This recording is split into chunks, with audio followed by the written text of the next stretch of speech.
start. සුබ දවසක් ඔයාලා හැමදෙනෙක්ටම ගොඩ දවසකින් YouTube සම්බන්ධ එපිසෝඩ් එකක් අරන් ආවේ නැහැනේ. ඉතින් මම හිතුවා YouTube සම්බන්ධ ඉන්ටරෙස්ටිං ටොපික් එකක් ගැන කතා කරන්න ඕනේ කියලා. ඒ තමයි YouTube thumbnail සහ ඔයා YouTube content එකකට දාන title ගැන කතා කරන්න ඕනේ කියලා හිතුවා. මේ thumbnail එකක් කියන්නේ ඔයාට අවශ්‍ය කරන audience එකක් ඔයාගේ content වලට attract කරගන්න තියෙන හොඳම chance එකක්. ඒ විතරක් නෙමෙයි ඔයාගේ content වලින් ඔයාගේ audience එකට ඔයා කියන්න බලාපොරොත්තු වෙන message එක නැත්නම් story එක ඔයාට සාරාංශයක් විදිහට මේ title එකට අරගන්න පුළුවන්. ඒ වගේම thumbnail වලට අරගන්න පුළුවන්. ඉතින් මේ විදිහට perfect thumbnail එකක් සහ perfect title එකක් ඔයා content එකට දාගත්තොත් ඔයාගේ channel එකේ growth එක ඒ වගේම ඔයාගේ content එක ලොකු පිරිසක් අතරට ගෙනියන්න ලොකු හේතුවක් කරගන්න පුළුවන්. ඉතින් වැඩි කතා නැතුව අපි කතා කරමු YouTube thumbnail සහ YouTube titles ගැන.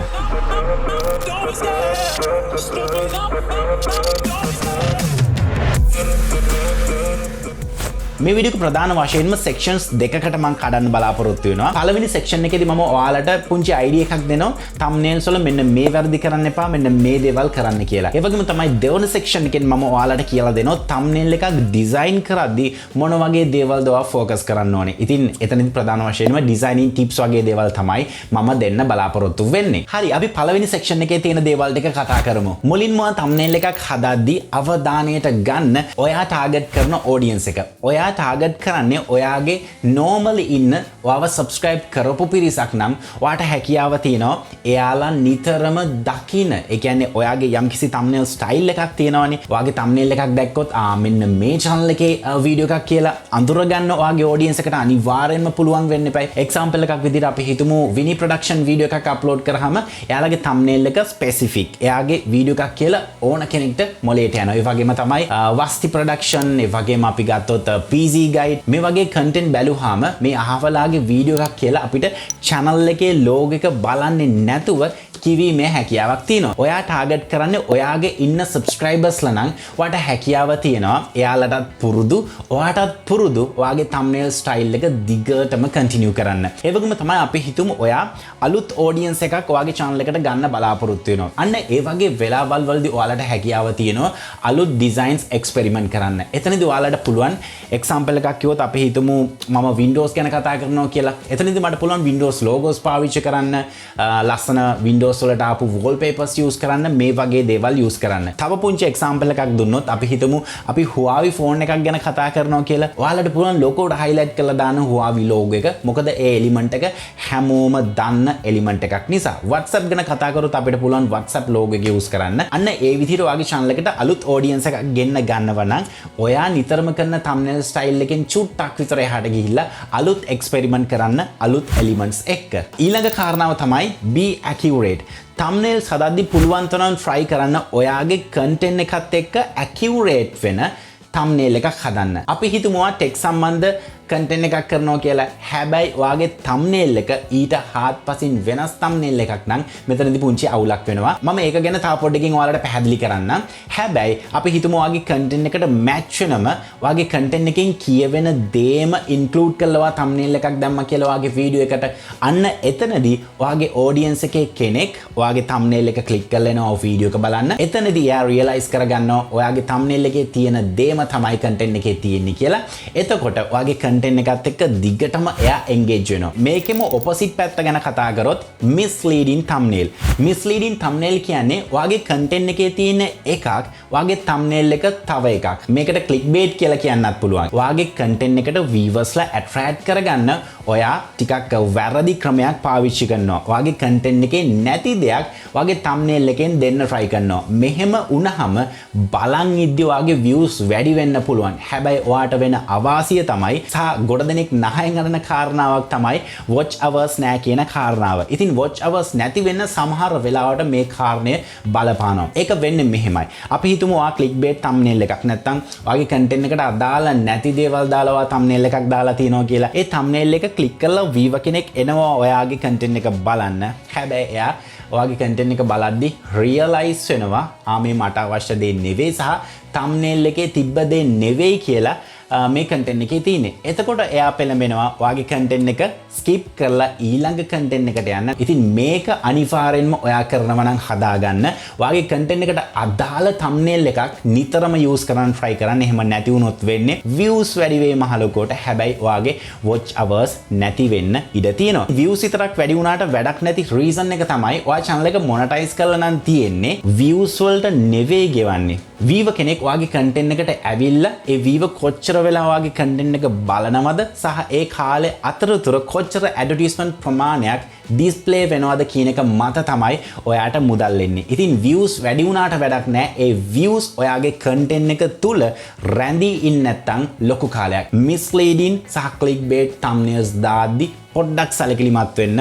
ඒක ඔයාගේ channel එකට සහ ඔයාගේ income එකට ලොකු බලපෑමක් වෙන්න පුළුවන්. ඊළඟ කාරණාව තමයි emotional impact. emotional impact කියන්නේ අපි හිතමු ඔයා vlogger කෙනෙක් කියලා. ඔයා vlog කරන අතරතුර ඔයාට හිතෙනවා මේ movement එක නම් superb. මේ movement එකේ image එකක් දාලා thumbnail එකක් හැදුවොත් මගේ content එක අනිවාර්යෙන්ම කට්ටිය අතරට යයි කියලා. අන්න ඒ වගේ movements තියෙනවා නම් emotional ගනුදෙනු කරන්න පුළුවන් ඔයාගේ audience එකත් එක්ක අනිවාර්යෙන්ම ඒ වගේ දේවල් use කරන්න.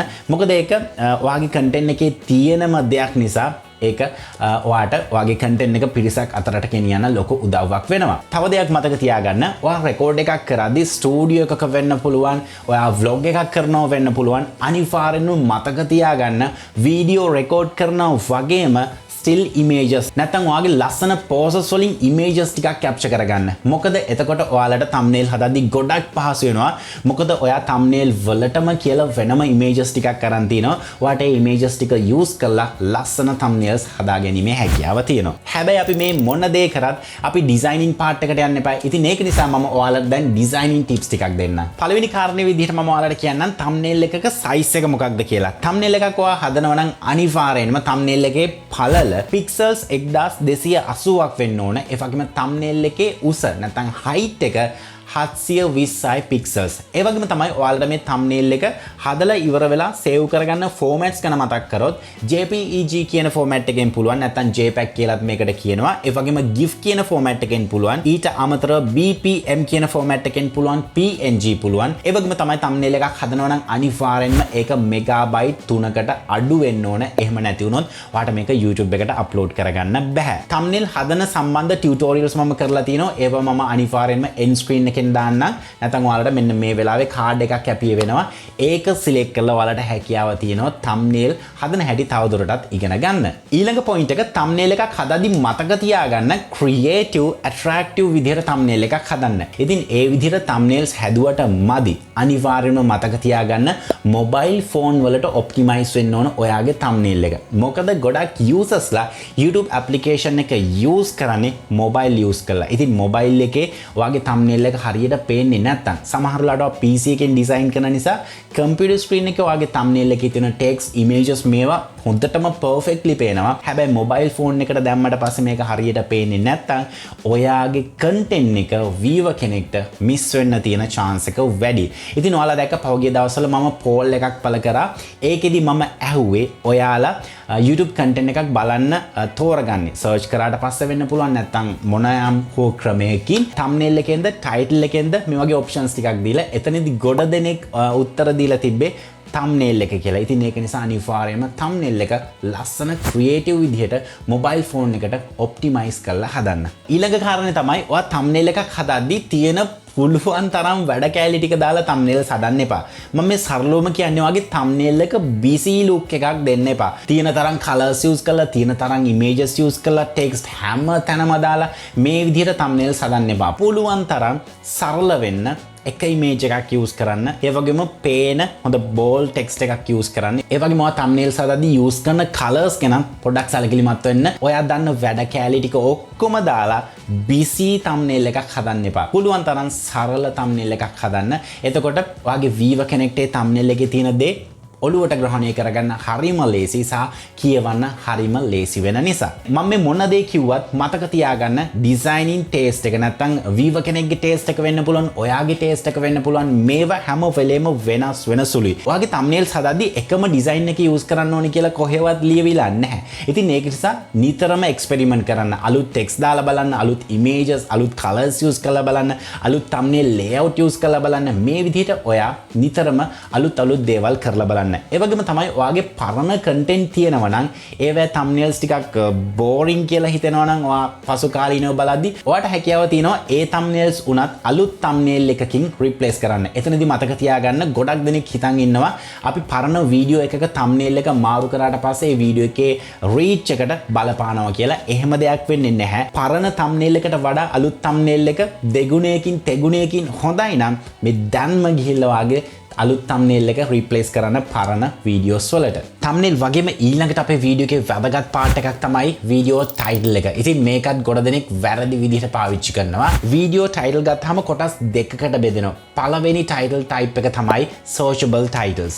දෙවෙනි title type එක තමයි intriguing titles. අපි මුලින්ම කතා කරමු searchable titles ගැන. searchable titles වලට example එකක් තමයි how to edit video. how to edit video කියන එක ගොඩ දෙනෙක් search කිරීමේ සම්භාවිතාවය තියෙනවා. ඉතින් මම සරල example එකක් දුන්නේ. ඔයාලා how to form එකේ videos කරනවා නම් ඒ videos නිතරම search වෙන සම්භාවිතාවය වැඩි. ඉතින් ඒකෙන් ඔයාලට හැකියාව තියෙනවා ඔයාලගේ content එක ඔයා target කරන audience එකකට ගෙනියන්න. දෙවෙනි title type එක මම කිව්වේ intriguing title. intriguing titles කියන්නේ කුතුහලය දනවන titles. ඉතින් මේ titles searchable titles තරම් සමහර වෙලාවට powerful නැහැ. හැබැයි searchable titles වලට වඩා powerful වෙන අවස්ථාවක් තියෙනවා. මොකද අපි අපේ වීඩියෝ එකකට කුතුහලය දනවන title එකක් දැම්මොත් අනිවාර්යෙන් එන viewer ටිකක් විතර struggle වෙනවා. එයා පෙළඹෙනවා අපේ වීඩියෝ එක ක්ලික් කරලා අපේ වීඩියෝ එක බලන්න. ඔයා කල්පනා කරන්න ඔයා කරන content type එක අනුව ඔයාගේ channel එක අනුව ඒ situation එක අනුව මොන වගේ title type එකක්ද තෝරගන්න කියලා. මේ title type දෙකේම කිසිම වැරද්දක් නැහැ. නමුත් මම ඔයාලට explain කරා මේ title දෙකේ ස්වභාවයන් දෙක. ඊළඟට මම ඔයාලට පුංචි tips කිහිපයක් දෙන්නම්. ඔයාලගේ videos වලට titles දාදී අනිවාර්යෙන්ම මෙන්න මේ tips ටික ප්‍රයෝජනට ගන්න. ඉතින් මතක තියාගන්න මම thumbnail වල කිව්වා වගේම be accurate කියන concept එක. ඒ කියන්නේ ඔයාගේ content එකේ අන්තර්ගතය මොකක්ද? ඒකට match වෙනම title එකක් දෙන්න. ටිකක් කුතුහලයේ දන වෙන title එකක් දුන්නාට ප්‍රශ්නයක් නැහැ. හැබැයි හාත්පසින්ම ඔයාගේ content එකේ තියෙන එකක් title එකේ තියෙන එකක් වෙන විදිහට කට්ටියව manipulate කරන්න එපා. ඒ කියන්නේ කට්ටියව රවට්ටලා ඔයාගේ content වලට ගෙන්න ගන්න එපා. එතනදි වෙන්නේ මම කලින් කිව්වත් වගේම ඒක ටිකක් clickbait title එකක් වෙනවා. හැබැයි views වැඩි වෙනවා. හැබැයි ඔයාගේ content එකට watch hours පැත්තෙන් කිසිම support එකක් එන්නේ නැහැ. ඉතින් ඒක නිසා හරියටම ඔයාගේ content එකේ තියෙන දේ title එකෙන් ඉදිරිපත් කරන්නත් මතක තියාගන්න. ඊළඟට මතක තියාගන්න ඔයාගේ title එක පුළුවන් තරම් short කරන්න. ඔයාගේ title එකට characters මෙච්චර ප්‍රමාණයක් type කරන්න පුළුවන් වුණා කියලා ලෝකේ තියෙන හැම දෙම නැත්නම් content එකේ තියෙන හැම දෙම ඔයාගේ title එකෙන් කියන්න try කරන්න එපා. පොඩ්ඩක් short and sweet title එකක් දාන්න. කෙනෙක්ට දැක්කම මේ title එක කියවුවාම නැත්නම් අවශ්‍ය කෙනෙක් ඒක search කරලා ගත්තට පස්සේ ඒ කෙනාට title එක ක්ලික් කරන්න හිතන විදිහේ කැටි ටයිටල් එකක් දාගන්න. ඒ වගේම තමයි මම දැකලා තියෙනවා ගොඩක් අය තමන්ගේ ටයිටල් එකට emojis use කරනවා. පුළුවන් තරම් emojis දානවා, stars දානවා, smile emojis දානවා. try කරන්න මේවා පුළුවන් තරම් අඩු කරගන්න. ඒ වගේම තමයි emoji එකක් දෙකක් use කරන්න ප්‍රශ්නයක් නැහැ. හැබැයි ඒ emoji එක දෙක use කරන්න ඔයාගේ ටයිටල් එකේ special movement එකක් පෙන්වන්න අවශ්‍ය තැනකදී විතරක්. ඒ වගේම ඔයාලට හැකියාව තියෙනවා අපි හිතමු වීඩියෝ series එකක් කරනවා කියලා. අනිවාර්යෙන්ම මම කලින් කිව්වත් වගේම title එක short කරන්න. ඒ වගේම ඔයාලට හැකියාව තියෙනවා ඔයාලගේ title එකට episode number එකක් use කරන්න. මම කලින් කිව්වා ඔයාලගේ title එක ගොඩක් dig කරන්න එපා කියලා. අපි mobile phone එකකින් බලද්දි උනත් අපේ title එක පේන characters ප්‍රමාණයක් තියෙනවා. ඉතින් ඒක නිසා මුල් characters ටිකේ මුල් වචන කිහිපේ ඔයාගේ වීඩියෝ එකකින් ඔයා බලාපොරොත්තු වෙන story එක නැත්නම් අන්තර්ගතය ඇයි මේ වීඩියෝ එක බලන්න ඕනි කියන reason එක දැනන විදිහට මුල් වචන දෙක තුන පාවිච්චි කරන්න. ඊතුරු වචන දෙක තුන මොකද ගොඩක් ටච් වෙන්නේ නැහැ වීවර් කෙනෙක්ට. මෙන්න මේ කාරණා ටික තමයි මට thumbnail සහ title ගැන ඔයාලට කියන්න ඕනේ. ඉතින් අනිවාර්යෙන්ම කමෙන්ට් කරන්න. ඔයාලා යම් කිසි දෙයක් අලුතෙන් දෙයක් ඉගෙන ගත්තද මේ වීඩියෝ එක බලලා? සහ මේ වගේ වටින content ගොඩක් අපේ YouTube channel එකේ තියෙනවා. ඒවත් miss නොකර බලන්න අමතක කරන්න එපා. thumbnails හදන හැටි, video edit කරන හැටි, Photoshop ගැන මේ වගේ ගොඩක් තියෙනවා. අනිවාර්යයෙන්ම අපේ channel එක ගැන interest නම් අපිව subscribe කරන්න. ඒ වගේම තමයි bell notification එකත් press කරලා අපිව මතක තියාගන්නත් අමතක කරන්න එපා. ඉතින් ආයෙත් අලුත් content එකක් අරන් මේ බලාපොරොත්තු ඇතුව මම sign out වෙනවා. මම ස්ටීෆන් ඇන්ඩර්ස් ඔයාලා හැමදෙනෙක්ටම සුබ දවසක්. So he's been looking for somebody who could save him, instead of searching inside for what they gave him. A strong will, strong mind causes mayhem. We could change the world, change times, rearrange them. Staying on pace, running the race. Life is a chase, I don't want a place, I wanna be first. Work till it hurts, dehydrated thirst till I'm in a hearse.